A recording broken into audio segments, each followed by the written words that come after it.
وزیر اعلیٰ پنجاب مریم نواز نے کہا ہے کہ اگر کوئی اقلیتوں کے حقوق پر حملہ کرے گا یا انہیں نقصان پہنچائے گا تو ریاست پوری قوت سے ان سے مقابلہ کرے گی۔ لاہور میں کرسمس کی تقریب سے خطاب کرتے ہوئے انہوں نے کہا کہ اقلیتوں کا تحفظ صوبائی حکومت کی ذمہ داری ہے اور جو حکومت کا یہ فریضہ ادا نہیں کر سکتا اسے اقتدار میں رہنے کا حق نہیں۔ مریم نواز نے مائنورٹی کارڈز اور کرسمس گرانٹس تقسیم کیے، اقلیت دوست پنجاب کے عزم کا اعادہ کیا اور بھارت میں مسلمان خاتون ڈاکٹر کے ساتھ بدسلوکی کی مذمت بھی کی۔ ڈیرہ اسماعیل خان کے علاقے کلاچی میں سیکیورٹی فورسز نے خفیہ اطلاع پر آپریشن کرتے ہوئے 2 خارجی دہشت گردوں کو ہلاک کر دیا۔ ISPR کے مطابق ہلاک ہونے والوں میں مطلوب دہشت گرد دلاور بھی شامل تھا جس کے سر کی قیمت 40 لاکھ روپے مقرر تھی۔ کارروائی کے دوران اسلحہ اور گولہ بارود بھی برآمد ہوا، جبکہ علاقے میں بھارتی سرپرستی یافتہ خوارج کے خاتمے کے لیے کلیئرنس آپریشن جاری ہے۔ سیکیورٹی فورسز نے عزم استحکام کے تحت دہشت گردی کے مکمل خاتمے کے عزم کا اعادہ کیا۔ نائجیریا کے شمال مشرقی شہر میدوگوری میں نماز کے دوران ایک مسجد میں زوردار دھماکہ ہوا جسے مبینہ طور پر خودکش حملہ قرار دیا جا رہا ہے۔ پولیس کے مطابق جائے وقوع سے خودکش جیکٹ کے مشتبہ ٹکڑے ملے ہیں، تاہم دھماکے کی حتمی نوعیت کی تحقیقات جاری ہیں۔ واقعے میں 5 افراد شہید جبکہ 35 سے زائد زخمی ہوئے، جن میں کئی کی حالت نازک بتائی جا رہی ہے۔ تاحال کسی گروہ نے حملے کی ذمہ داری قبول نہیں کی، تاہم ماضی میں اس نوعیت کے حملوں کا تعلق شدت پسند تنظیم بوکو حرام یا اس کے دھڑوں سے رہا ہے۔ ریاستی گورنر نے واقعے کی شدید مذمت کرتے ہوئے سیکیورٹی مزید سخت کرنے کی ہدایت دی ہے۔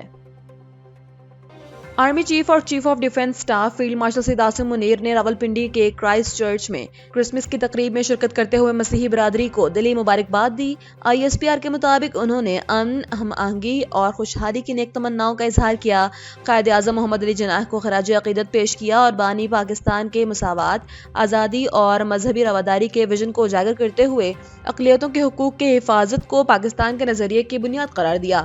فیلڈ مارشل نے کرسمس کی تقریب میں شرکت افراد سے گفتگو کرتے ہوئے قومی ترقی اور سلامتی میں پاکستانی مسیحیوں کی خدمات کو سراہا اور بین المذاہب ہم آہنگی، باہمی احترام اور اتحاد کی اہمیت پر زور دیا۔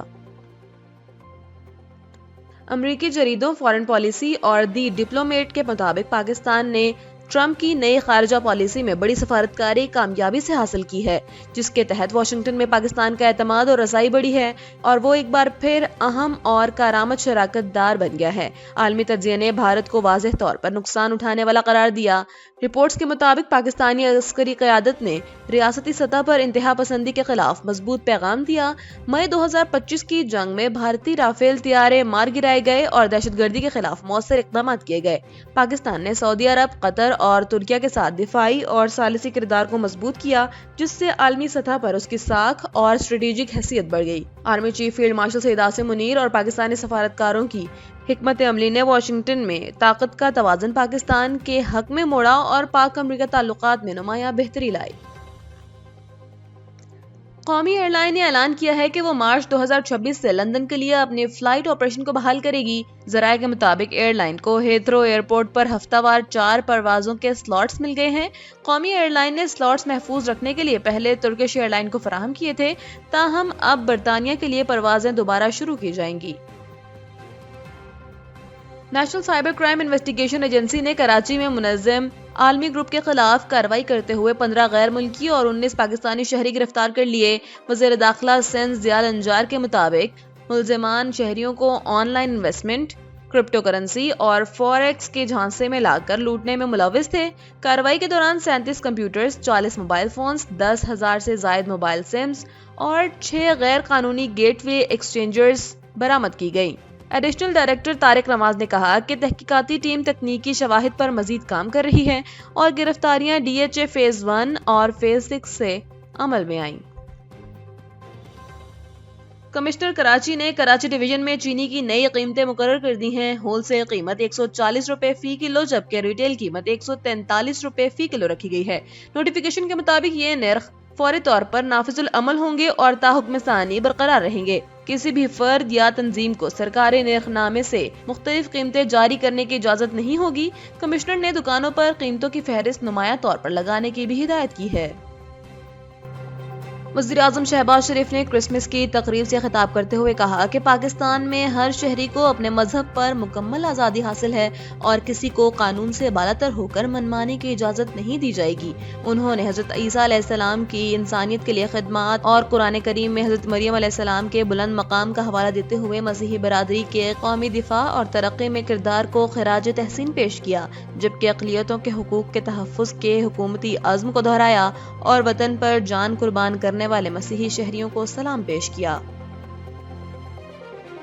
وزیر اطلاعات پنجاب عظمہ بخاری نے کہا ہے کہ پراپرٹی اونرشپ آرڈیننس اب ایکٹ بن چکا ہے جسے صوبائی اسمبلی نے منظور کر لیا ہے۔ ان کا کہنا تھا کہ یہ قانون عام آدمی، بیواؤں، یتیموں اور غریب شہریوں کو قبضہ مافیا سے تحفظ دینے کے لیے بنایا گیا ہے، کیونکہ سالہ سال تک لوگ عدالتوں میں کیس لڑتے رہے مگر انصاف نہ مل سکا۔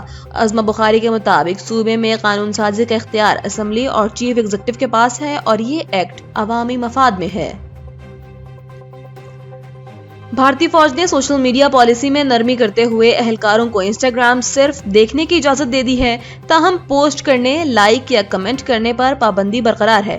بھارتی میڈیا کے مطابق یہ فیصلہ سیکیورٹی خدشات کے پیش نظر محدود دائرے میں کیا گیا ہے تاکہ فوجی حالات سے باخبر رہیں، جبکہ ماضی میں ہنی ٹریپس اور حساس معلومات کے لیک ہونے کے واقعات کے باعث سخت قواعد نافذ تھے جو اب بدستور لاگو رہیں گے۔